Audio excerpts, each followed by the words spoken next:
Malvinas, 40 historias. Un programa de radio.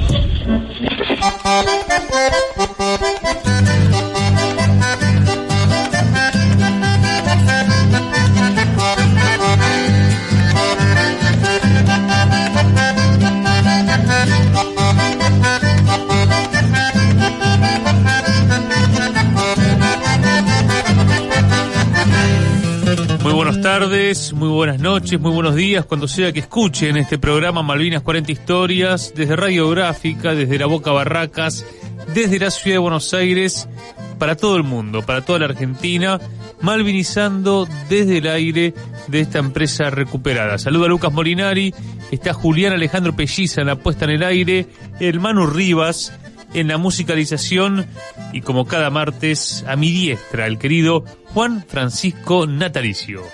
Hola, ¿qué tal, Lucas? Hola a todos y todas que están del otro lado. Muy contento de estar nuevamente en Malvinas 40 historias y vuelvo a pasar la publicidad por si alguno no estaba enterado. También estamos en Spotify, Malvinas 40 historias. Están todas las entrevistas que venimos realizando.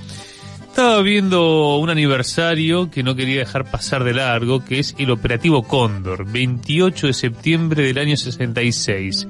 Dictadura de Onganía, y unos pibes y pibas de la JP se empezaron a reunir por zona oeste, por zona norte del Gran Buenos Aires, en el conurbano, campings, por ejemplo, de la Unión Obrera Metalúrgica.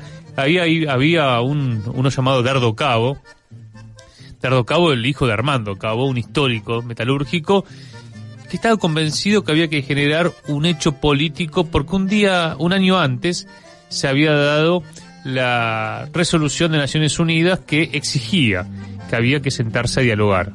Argentina y Gran Bretaña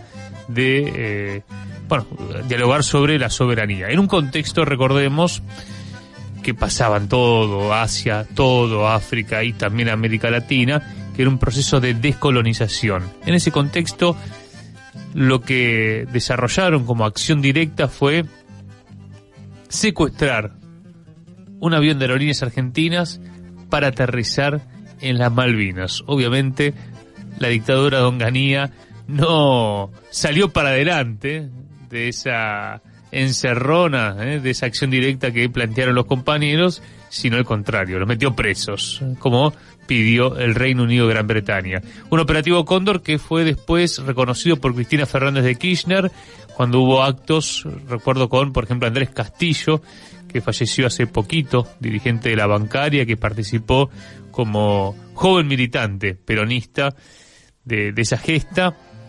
Bueno, fue reconocido por Cristina, donde me acuerdo que puso en el Congreso una de las banderas que flameó en Nuestras Hermanitas Perdidas, Juan. Me sorprendiste con la efemérides que traes. Hay un montón de cuestiones para traer. A veces se reduce tomaron un avión. La idea era tomar Malvinas y tomar la gobernación de las Islas Malvinas. Sí. Ese era el objetivo central del operativo.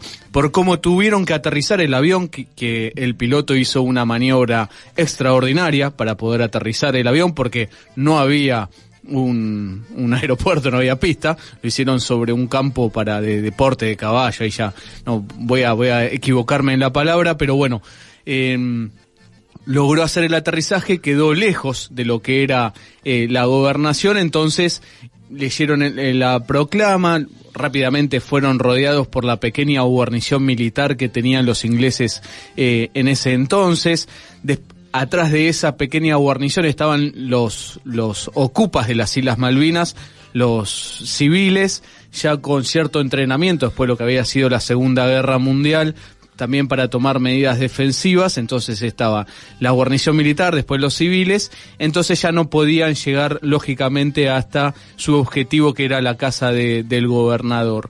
En el avión volaba, fuera casualidad, quiero decir, el gobernador de las Islas Malvinas. Claro, el militar, ¿no? El militar. Y le preguntaron los compañeros, ¿querés gobernar sobre las Malvinas? Y el tipo dijo, claro que sí, bueno, vamos hacia allá. Se levantó, parece el culata, de ese militar y los compañeros lo acomodaron rápidamente. Iban enfierrados, diríamos, sí, en el barrio, pero con... pero tampoco con es fusiles más, y esas cuestiones, ¿no? Con revólveres, pistolas. Me ha contado el Cóndor, Norberto Karasewicz, el Cóndor, como le decimos cariñosamente. Norberto me decía, mirá, no andaban las pistolas que teníamos. En esa época no había detector de metales, así que se subieron así al avión y Héctor Ricardo García fue uno de los que compró boleto en ese avión, el dueño de Crónica, el creador de Crónica, también muy malvinero, y que yo siempre le rescato a Crónica, que cuando habla de los ingleses se refiere, como lo hacemos también aquí en Gráfica, como lo que son, como piratas. Una anécdota más sobre las banderas, que vos la mencionaste. 7 banderas flamearon. Una de esas banderas era la más desgastada de todas. ¿Sabes por qué, Lucas? A ver. Porque cuando fue el 17 de octubre de 1945, en las movilizaciones había un diario muy reaccionario, muy gorila, ahí muy cerquita de Plaza de Mayo. La prensa empezaron a dispararle a los movilizados, a los peronistas. Reaccionaron los compañeras, y le afanaron la bandera. Una de esas banderas es la que flameó Malvinas. Desde la resistencia del gaucho Rivero a los héroes del 82. La causa Malvinas en el corazón de nuestro pueblo.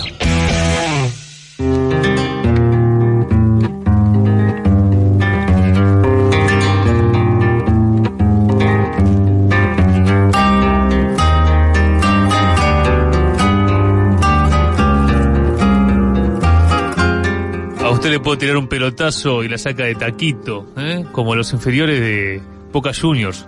Qué grande el Torito, qué grande Juan Román Riquelme. Bueno, nos acerca también la pasión Xeneize con Juan Natalicio, además de Malvinas. Juan, vamos a escuchar audios repasando la historia de nuestro territorio ocupado por los británicos. Es un repaso que estamos haciendo de la mano del compañero Damián Muñoz del Observatorio Malvinas de la Universidad Nacional de Lanús, que nos está trayendo fragmentos de lo que eran, en este caso, el diario de Emilio Bernet. En los otros capítulos de Malvinas o episodio de Malvinas 40 historias, hemos pasado también del diario de María Sáenz de Bernet. En este caso vamos a escuchar en la voz de Damián de Emilio. ¿Por qué? Porque hay un Antonio muy conocido, Lucas, en las Islas Malvinas, que es justamente Antonio Rivero, el gaucho, quien después en 1833 va a pasar por armas a quienes habían quedado como representantes de la corona británica. Bueno, en lo que vamos a escuchar es justamente cuando Emilio habla de 2 Antonios. Uno es Antonio, el que se casó en las Islas Malvinas, negro, afro-argentino, y este es también Antonio pero el gaucho, el que después se va a sublevar contra las autoridades. Si te parece, Lucas, lo escuchamos. El diario de Emilio Bernet, lunes 18 de mayo de 1829. Buen tiempo con un poco de lluvia por la mañana y granizo a la noche. Simón Centurión y Antonio Rivero carnearon 2 vacas en el campo, trayendo cueros y carne. Lunes 14 de septiembre.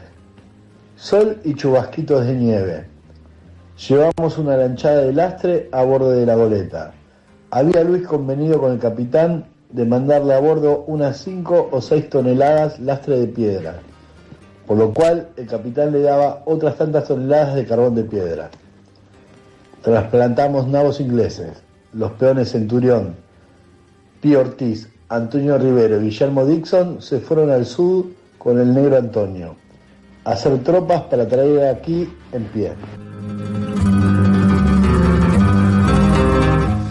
Bueno, escuchamos a través de Damián Muñoz fragmento de lo que era el diario de Emilio Bernet. Como vamos viendo en cada episodio de Malvinas 40 historias, Lucas, está la historia que vamos a escuchar en breve de nuestros héroes que combatieron en 1982, pero también esa historia argentina, la de 1829, la de 1966 que hablamos antes, bueno, las distintas historias que hay de nuestras Islas Malvinas y que nos unen tanto. Estaba recién buscando, ¿qué temperatura hará ahora en Puerto Argentino? 8 grados, nublado, con lluvia débil. 4 grados 5 sensación térmica, estamos en primavera. Bueno, el tema de la lluvia es permanente, parece, ¿no? Bueno, es lo que nos comentaban del año 82. Viste que este año coincide en el calendario con el 82. Los días, los días, sí, claro. sí. El que lo sorprenda, los días que son estos años son igual que en 1982. Sí, algo recurrente, ¿no? El tema del clima y cómo muchos lo sorprendió. Bueno, ahora en breve también estaremos escuchando al combatiente que nos visita hoy aquí en el estudio de cómo vivieron esos, porque además también adelanto para que se vayan enganchando.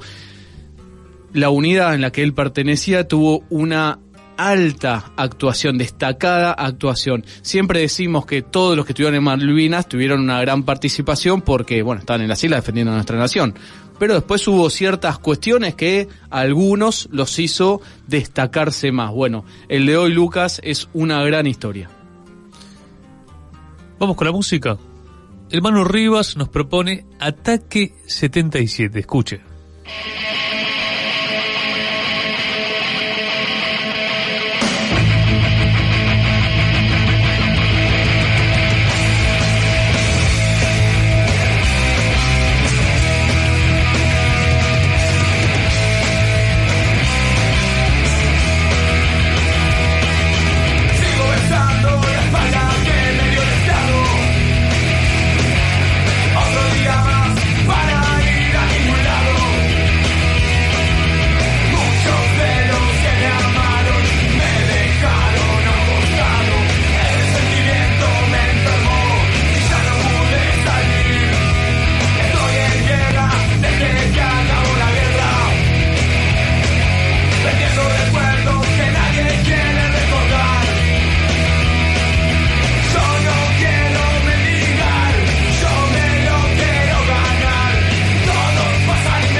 Malvinas.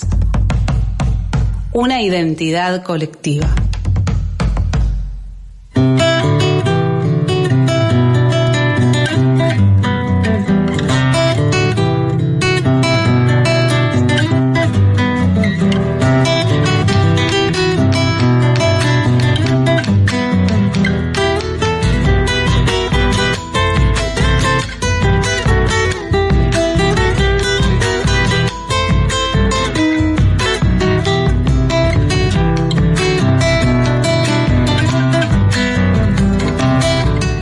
Tenemos el gustazo en este primer martes de octubre y ya en el programa número 30, Juan Francisco natalicio, arrancamos el 8 de marzo.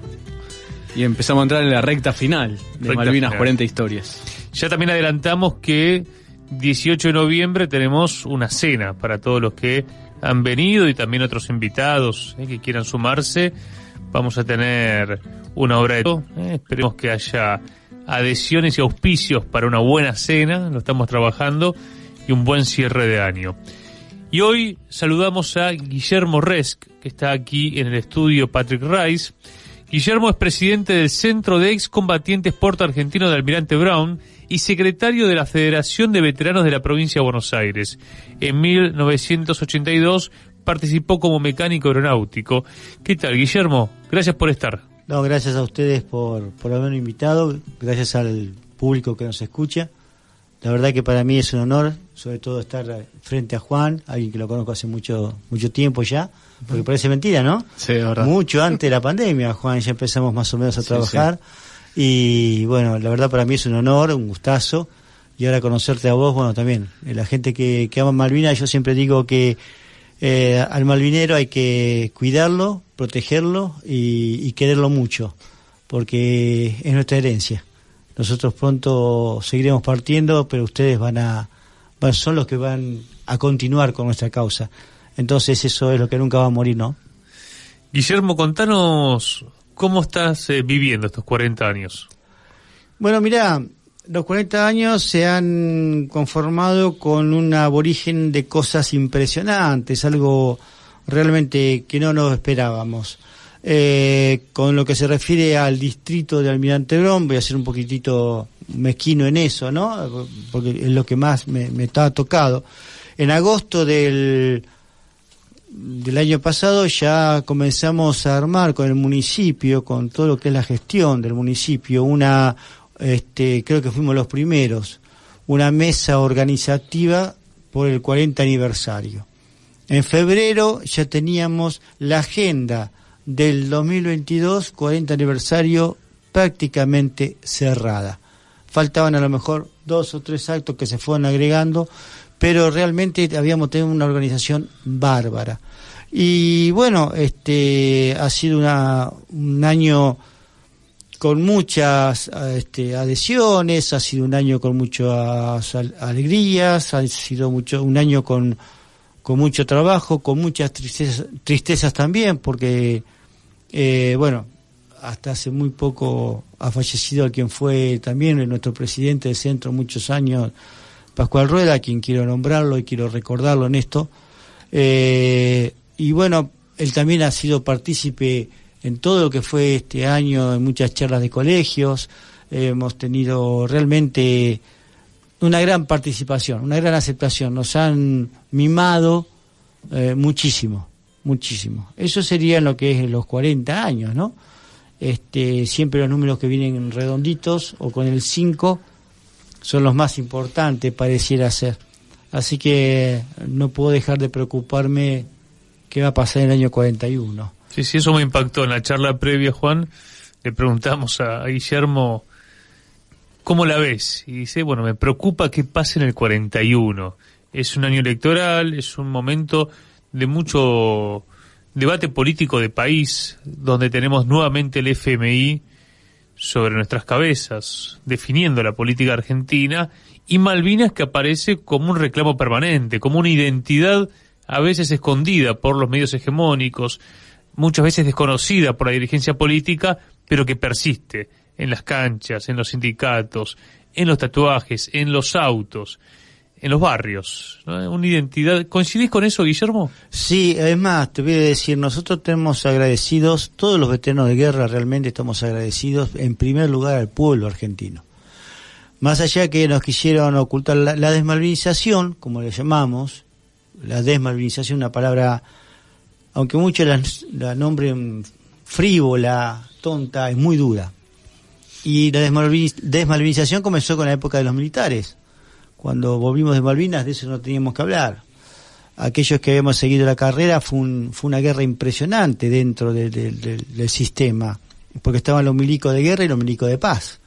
Los que habíamos ido a Malvinas y los que no habían ido. Entonces había un conflicto muy grande, interno, de envidia, celos. Mirá, yo no hice esto, yo esto, aquello. Bueno, así es como el 90% de los que estuvieron en la fuerza fueron yendo de baja, o lo terminaron echando, o se terminaron yendo por una incapacidad por acto de servicio a causa de Malvinas, pero le ponían inútil para todo servicio. Mirá qué palabrita, ¿no? Que hoy en día vos te llegan a poner inútil para todo servicio, que con chicos de 15 años, 20 años, y te hacen un juicio por discriminación, obviamente. Bueno, en esa época existía eso y se utilizaba. Entonces, todo lo que vino después, los primeros que nos agradecieron, los primeros que le dieron el abrazo, a pesar de lo difícil que fue la incorporación, fue el pueblo. Entonces nosotros con el pueblo estamos sumamente agradecidos. Cuando hacemos un desfile y somos los últimos, los más aplaudidos siempre son los veteranos de guerra, en cualquier distrito, en cualquier parte del país, ¿no? Es lo que te lleva a decir a veces, como dice un conocido mío, o como dijo en un reportaje, lo escuché, yo no sé si perdí la guerra, no sé si perdimos la guerra, porque cuando éramos chicos no sabíamos lo que era Malvinas, se tocaba a lo mejor algún que otro tema en algún colegio, es raro. Hoy en día agarrás a cualquier pibe de jardín de infante y le preguntás de quién son las Malvinas y te dicen Argentina. Entonces, en ese punto no sé si perdimos la guerra. Y eso es lo que más te gratifica, ¿no? Ahora, también es cierto que los volcanes ebullicionan desde la base, nunca de arriba, siempre desde la base. Y esperamos haber hecho un trabajo suficientemente fuerte, suficientemente caliente como para que la tierra esté hirviendo y pueda de una vez por todas el volcán reventar y nos terminen dando realmente la importancia, y no solamente de pico para afuera, muchos políticos que siguen haciendo oídos sordos o nos siguen utilizando únicamente para los 2 de abril o para decirnos, sí, muchachos, ustedes hicieron esto, aquello. Guillermo, si nos vamos a 1982 para conocer tu historia y después seguir profundizando varios aspectos que planteas del post, vos estabas dentro de la Armada, eras mecánico, además especializado en lo que es aviones. Contanos un poco sobre tu vida, así muy breve, previa, como para entender después lo que va a ser tu vida en Malvinas. Bueno, yo te cuento, yo tengo un antes de entrar a la Armada, familia muy humilde, me encantaba estudiar, yo quería estudiar el industrial en esa época, más allá de que sea estatal, vos tenías que pagarte los zapatos, el uniforme, el overol, la ropa, el tablero, la reglatera, las minas de lápices, ¿no? El blazer, era un fangote de guita, y mi familia, yo tenía una madre y una hermana, yo soy hijo de madre viuda, así que no había forma de que yo pueda estudiar, no había forma de bancar eso. Hasta que un amigo mío viene y me dice, yo tengo un primo que es mecánico aeronáutico y trabaja en la Armada. ¿Y cómo es eso? Y vos entras a la Marina, estudiás y te pagan. Ah, sí, estudié y te pagan. Bueno, me encanta estudiar, si más me pagaban podía, porque o yo estudiaba o trabajaba, no había otra. Así que me metí en la Armada a los 15 años. Y era una cosita alta, no sé, apenas si llegaba al límite de la altura para ingresar y era flaco a pirigüeso nomás. Porque en esa época, para la escuela suboficiales, con 15 años se podía ingresar. Exactamente. ¿Y en qué año ingresaste vos? 77. El 31 de enero del 77 ingresé yo. Y ahí, bueno, me aceptaron, me cargaban, me decían si yo no me había equivocado de puerta, que mi mamá me había mandado a comprar el pan y yo me metí en la escuela. Vos imaginate lo que era. Entonces, ahí, bueno, en ese año ingresamos y sí, pude estudiar, mantener a mi familia, y de ahí sí, a los 16 años desarmé y armé mi primer avión, que fue un Maki, que después estuvo en Malvinas. Así que ahí sí me hice un oficio, una profesión. Y Guillermo, para ya ahí meternos en el 82, ahora sí, con esta aclaración de tu vida. 2 de abril, ¿cómo te sorprende? Y además, para que también lo empalmes, la escuadrilla, usted tiene una particularidad, porque hicieron todo para ir. Bueno, mira, nosotros veníamos trabajando, no sabíamos, primero que no sabíamos nada del 2 de abril, nada de la recuperación, no la sabíamos. Pero habíamos estado casi mediados de enero y febrero haciendo maniobras en el sur. Yo estuve 1 mes y medio en el sur, pero era normal que esté en Río Grande la escuadrilla dando apoyo al BIN 5, volando, saliendo, era una cosa completamente normal. Cuando vuelvo a Buenos Aires, yo estaba de franco compensatorio, cuando prendo la televisión, 2 de abril, toda la gente afuera, era una cosa de loco. Malvina, bueno, voy a ver a mi compañero, que yo vivía en esa época en Los Polvorines. Voy a ver a un compañero mío que vivía en Muñiz, porque no había teléfono. Y le digo, che, tenemos que ir a la base. Viste que el quilombo que es hermoso, o sea, tenemos que ir a ver qué es lo que pasa. Y bueno, no había forma de comunicarse. De la casa de un amigo que se llamaba por teléfono, la operadora me dijo, hay 14 horas de demora. Nunca me recibió, no había WhatsApp, no había celular, no había nada, era una cosa realmente prehistórica, ¿no? Si usted puede pensar, si lo traes a hoy, ¿no? Bueno, así que nos tomamos el micro el otro día, nos felicitaron por habernos presentado sin que nos hayan llamado, arreglamos 18 aviones, dejamos en servicio, y después nos dieron un franco de Semana Santa. No sé por qué. Pero a todo el mundo, en toda la fuerza pasó, me parece eso. ¿Qué edad tenías, Guillermo? Yo tenía 18 años, 19. Uh-huh. Tenía esa edad, no más que eso. Y bueno, agarro, volvemos, y la escuadrilla se desplaza, ahí empieza a desplazarse en distintas partes. Y entre esas partes están Río Grande, Ushuaia y Trelew. Nosotros nos vamos a Río Grande, mi equipo va a Río Grande, el grupo que yo estaba yo, y empezamos a probar, por eso yo tengo mucha confusión, muchas lagunas de qué fecha fui, qué fecha no fui, porque con el Electra nosotros queríamos ver a dónde ubicar los Maki. Los Maki son los aviones que estábamos trabajando. Los MB-339, aviones nuevos, recién traído de Italia, tenía otra cabina, un avión de adiestramiento avanzado, no de combate. Ahí se adiestraban a los pilotos que después iban a ser pilotos de caza. O sea, era la primera vez que salía un piloto de un avión pistonero turbohélice a aviones de reacción, para que sepan cómo era el movimiento, la velocidad, la reacción y demás. Bueno, entonces, para saber dónde lo ubicábamos, viajé a Malvinas con el Electro un par de veces, con el jefe, con varias personas, y todos para ver cómo armábamos en la cabecera de pista a los aviones. Un peine, se llama peine, ponerlo al costado. Bueno, no teníamos con qué, buscábamos entre la tierra, volvíamos a Río Grande, lo poníamos en la tierra, se hundían los aviones, empezamos a ver los tablones, qué sé yo, hasta que llegamos un par de tablones. Cuando llegamos ahí, que no recuerdo la fecha, es más, yo pensé que siempre había ido en un Electra, después con compañeros míos, dicen, nosotros fuimos en un Fokker. En una de esas habíamos puesto los tablones para que vayan a la rueda de los aviones, para que no se hunda la turba, y yendo por el aeropuerto encontramos las tablas, las chapones, unos chapones como de 2,20 metros por 1,20, pesaban terriblemente, era lo que cubría toda la plataforma comercial del aeropuerto. Habíamos encontrado unas cuantas pilas, así que lo cargamos en un camión, que lo habíamos agarrado ese camión, no sé, ahí agarraba todo, todo era de todo, ahí no sé por qué era la mano así, pero era así. Cargamos todo, lo fuimos a la cabecera de pista y armamos los peines esos, ¿no? Bien armado, ahí sí con planchuelas y todo eso. Y nos dijeron, bueno, ustedes van a dormir en la cabecera de pista, acá atrás. Bueno, listo. Guillermo, todo lo que estás relatando, lo que sí podemos afirmar es que es antes del 1 de mayo. Todo es antes. Estamos todo en el mes de abril del 82. Exactamente, todo es antes del 1 de mayo.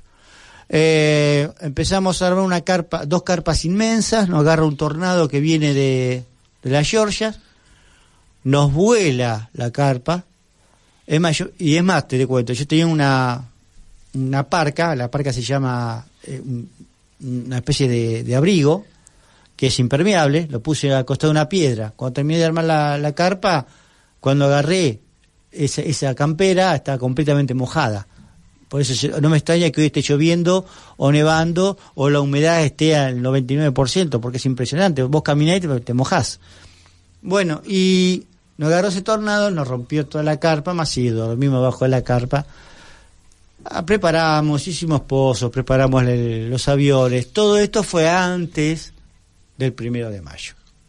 ¿No? Nosotros hay una foto muy conocida, que es el hangar que se prende fuego el 1 de mayo, ahí teníamos nosotros nuestros alimentos, repuestos, y hemos dormido ahí también, ¿no? Hasta después del 1 de mayo. Una pregunta que hemos hecho ya en otro programa es una hipótesis que se trabajaba, que es la ampliación de la pista de Malvinas, que no se logró, y que nos contaban que estuvo la intención, pero hubo un barco que no pudo zarpar del continente con las chapas para extender. ¿Eso ustedes se enteraron de algo, de la estrategia de poder ampliar la pista allí en Malvinas?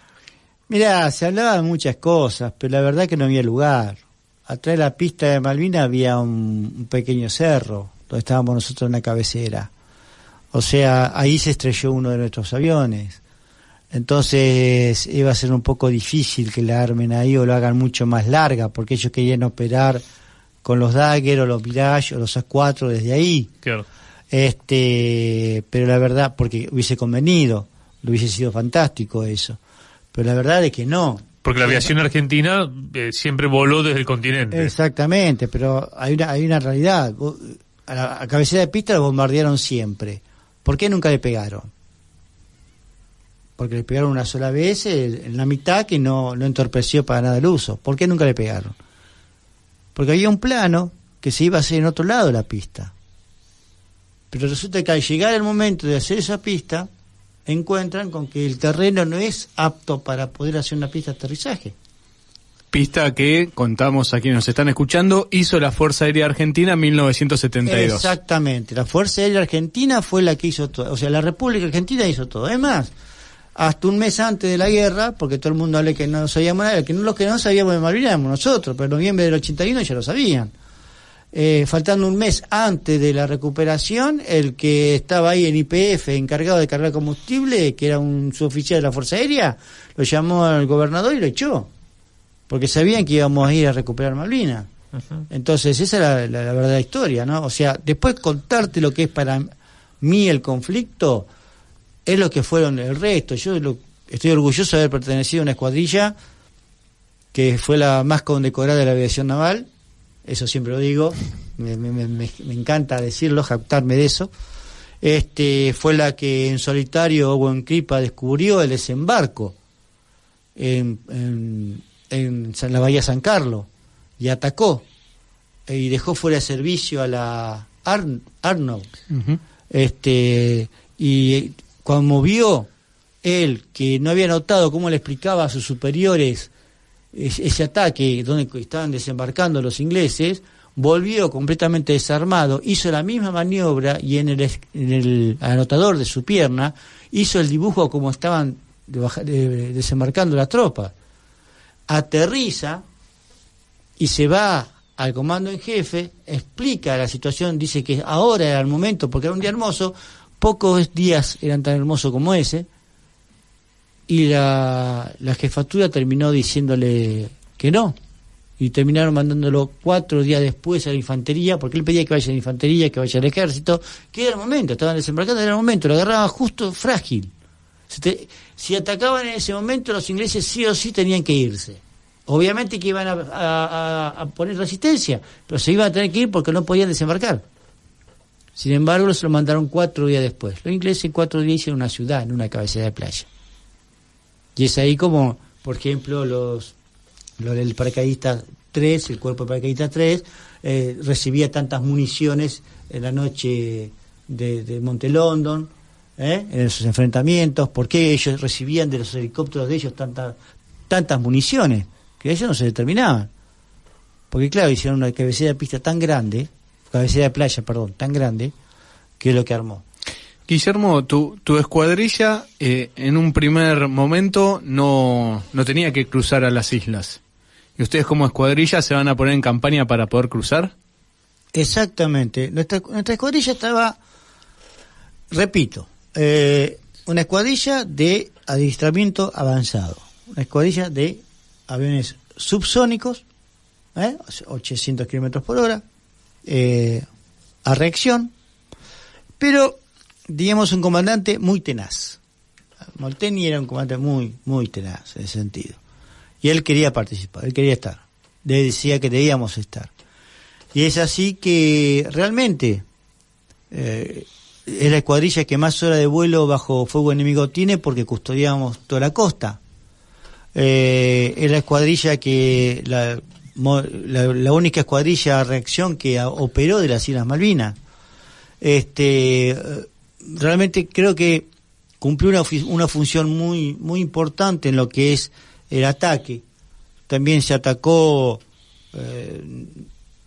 un par de montes, y en una de esas también muere el teniente Miguel en defensa. O sea, se pudo dar apoyo aéreo a los ataques terrestres, o sea, tuvimos la velocidad de poder reaccionar.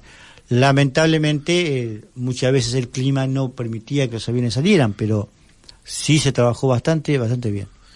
Vos eras suboficial. Yo era un cabo. Uh-huh. Cabo empieza con C de culo y termina con O de culo. Eso es lo que era.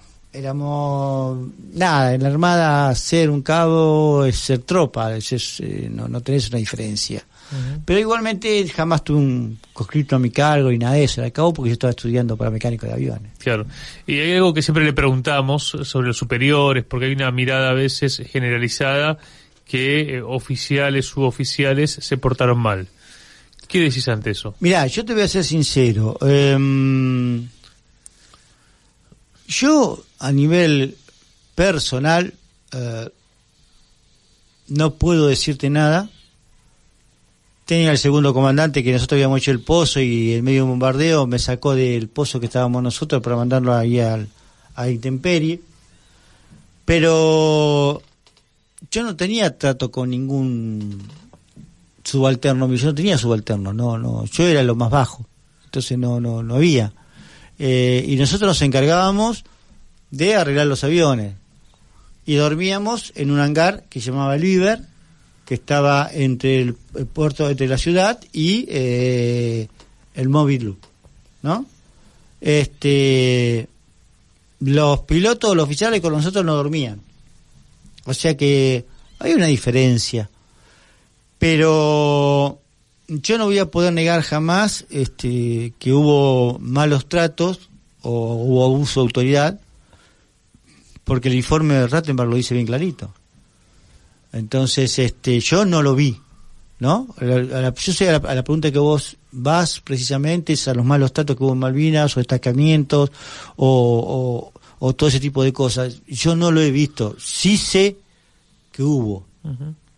Está por escrito, y conozco compañeros míos que eran soldados y han sufrido malos tratos, ¿no? Entonces yo considero que esa gente debería no debería tener un plazo de finalización por malos comportamientos, sino que tendrían que haber sido juzgados como corresponde y ser castigados como corresponde. ¿Y cómo fue tu vuelta, Guillermo? ¿Qué pasó después de del 14 de junio, ¿cómo volviste? ¿Cómo fueron los años posteriores a ese comienzo, decías, de desmalvinización que arrancó con las propias juntas, ¿no? No, obvio, los militares fueron los primeros, los milicos fueron los primeros que no querían saber nada, o sea, de eso no se habla, habíamos perdido la guerra, la habíamos perdido nosotros, no el generalato, Claro.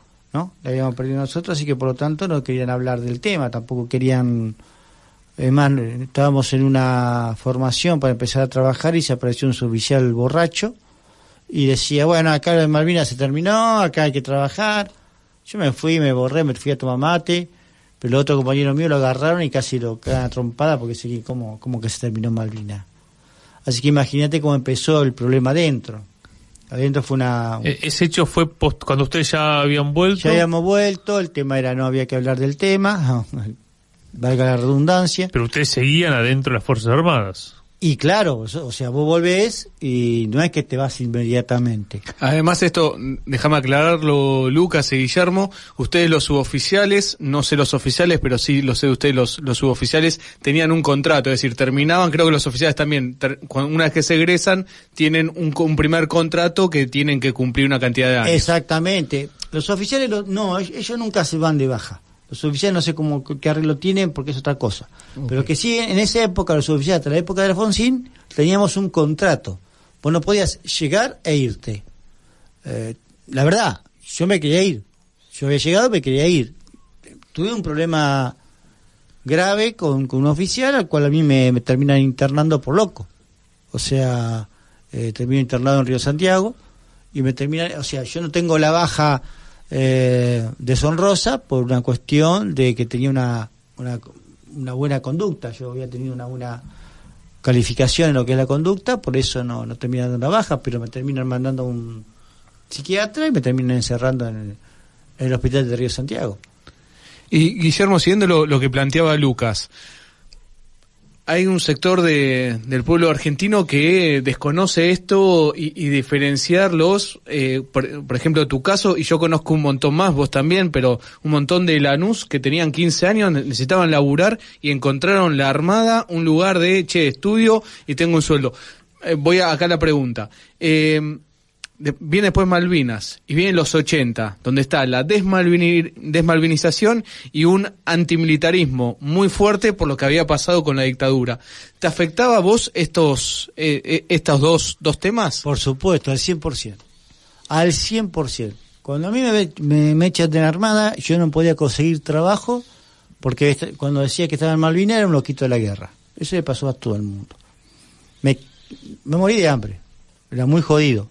Es más, yo me acuerdo que alguien me había regalado harina y le puse agua, lo metí al horno y ese pan duro lo comía con el mate cocido con yerba que yo había dejado, porque yo de mi casa me había ido directamente, no podía estar en mi casa con mi madre y mi hermana, así que anduve por ahí.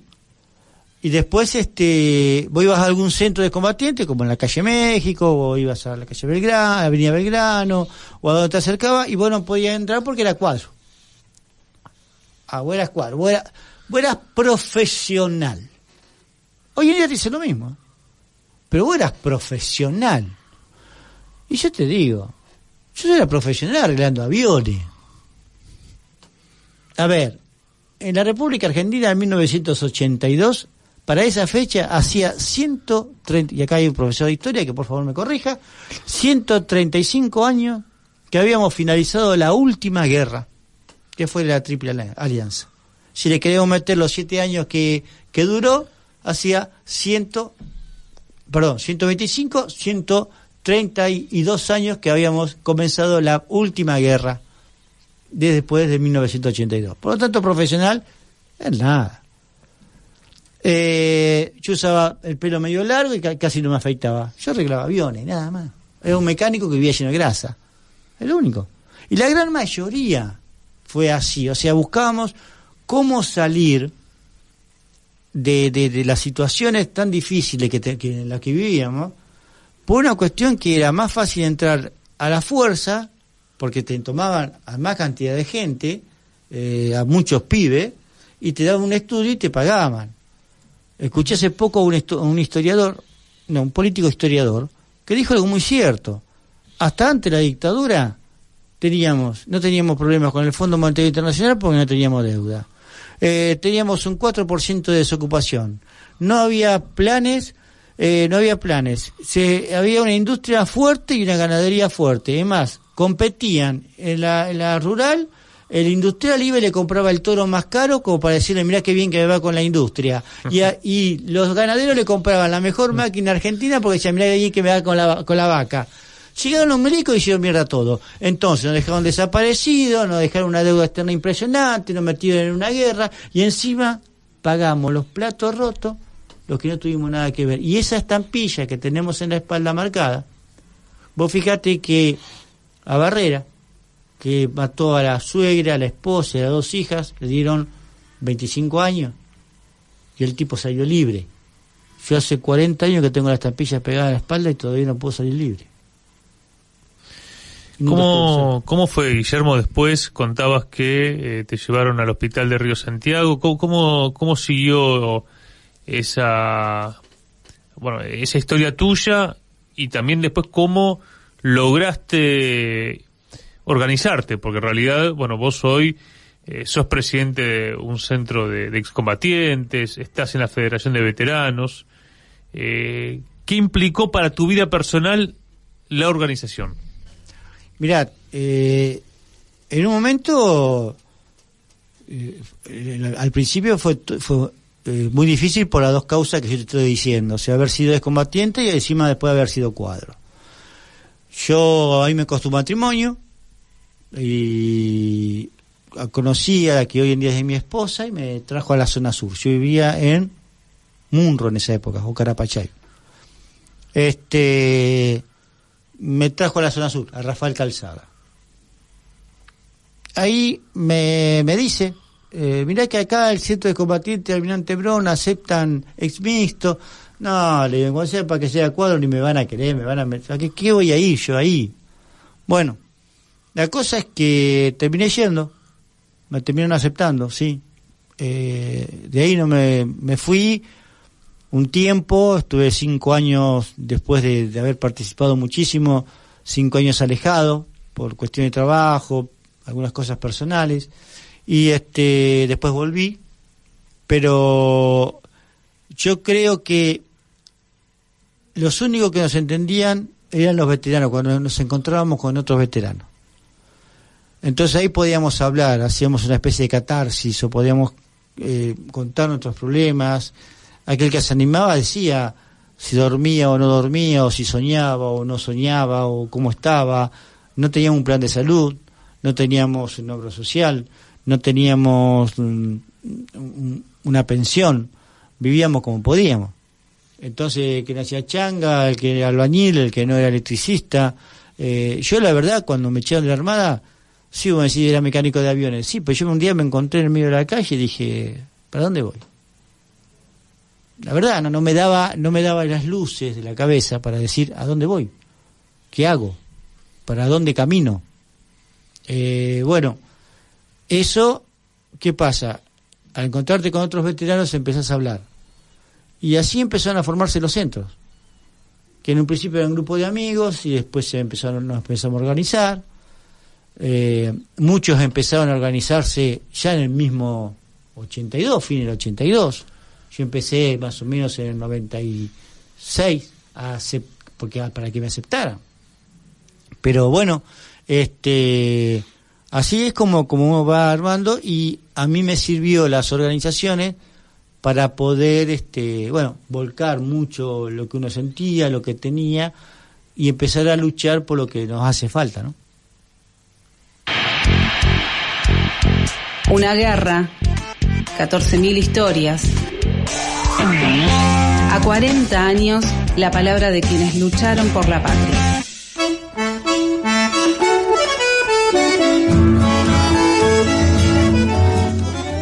Hay un proyecto de ley que se presentó hace poquito que plantea el reconocimiento histórico, porque claro, del 82 al 91 no hubo pensión, no hubo nada.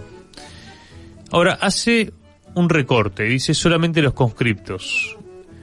Según ese proyecto de ley, ¿a Guillermo no se le estaría reconociendo nada, Juan?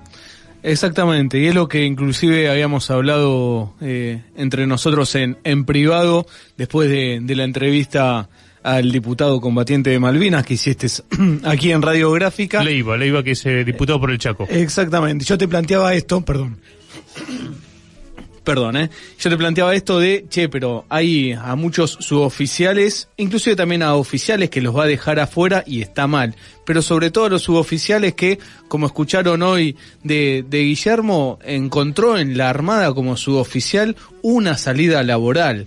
Hay un montón de combatientes de Malvinas, hay un sobreviviente del crucero General Belgrano, o muchos que eran suboficiales, y terminada la guerra se fueron de baja, cumplieron su contrato y se fueron, y que ingresaron muchos de ellos justamente a la Armada para encontrar un sueldo, para poder llegar a fin de mes, para tener un plato en la comida. Bueno, justamente ahí me parece que es algo que hay que ajustar muchísimo, que ojalá que se trate en diputados, pero modifiquen estas cuestiones, claro, que pongan la lupa en esto y corrijan en esos errores que mencionábamos. Guillermo, desde la federación, de la cual vos participás, sos secretario, y conduce Robles, que ha estado también aquí en este programa, están planteando una modificación a este proyecto de ley, que aparte es una reivindicación histórica, ¿no? El reconocimiento.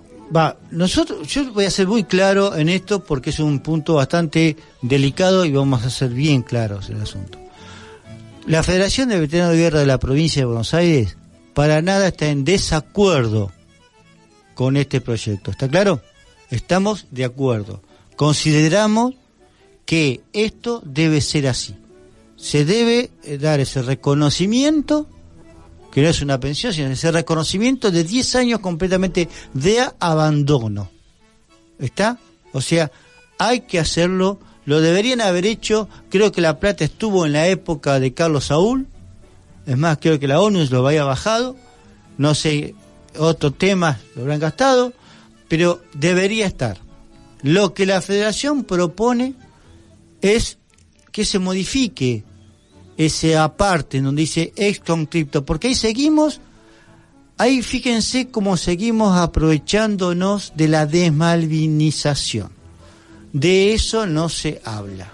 O sea, te hacen cargo y salen en los periódicos que en donde están ciertos veteranos de guerra que son una minoría, pero sí son fuertes políticamente porque tienen la llegada política, aunque hoy en día sus amigos políticos se dan cuenta que están bastante como extremizados, ¿no? Porque todos los extremos son malos, tanto de un lado como del otro, los extremos son malos. Tampoco le están mucho abriendo la puerta, pero se están dando cuenta que están utilizando esa desmalvinización para seguir dividiendo. Hay cuadros que no se merecen ni siquiera ni una pensión, eso yo no lo voy a discutir. Así como, porque, repito, el informe Trachtenberg que lo desclasificó, Cristina lo dice muy claro, pero también hay 17 crímenes de guerra ocasionados por los ingleses hacia los soldados argentinos, sin contar el crimen de guerra que fue el crucero General Belgrano, y mucha de esta gente que hoy en día sacó ese proyecto de ley, acompañó a Carlos Saúl a Inglaterra a besarle la mano a la señora que se murió hace poco, y la reina Isabel. Exacto, y hacer el pacto de Madrid 1 y 2, en donde, y Juan lo sabe perfectamente, en donde uno de los temas que se debía sacar para que poder llegar a ese acuerdo era las denuncias de crímenes de guerra ocasionados en Malvinas por el ejército inglés hacia el ejército argentino. Perdón, Guillermo, un dato importante que nos quedamos sin tiempo, pero no es menor. La Federación, ¿a cuántos combatientes de la provincia representan? De 6.000 veteranos de guerra que hay en la provincia de Buenos Aires, la Federación representa 4.900. Debe ser escuchada, ¿no? Gracias, Guillermo Res, por estar acá. No, gracias a ustedes por haberme invitado y bueno, ha sido un placer enorme estar en este momento acá. Hasta aquí Malvinas 40 Historias. Saluda a Lucas Molinari. Gracias, Juan Francisco Natalicio. Lucas, un placer. Y el agradecimiento a Julián Alejandro Pelliza y Manu Rivas en este equipazo de Radiográfica.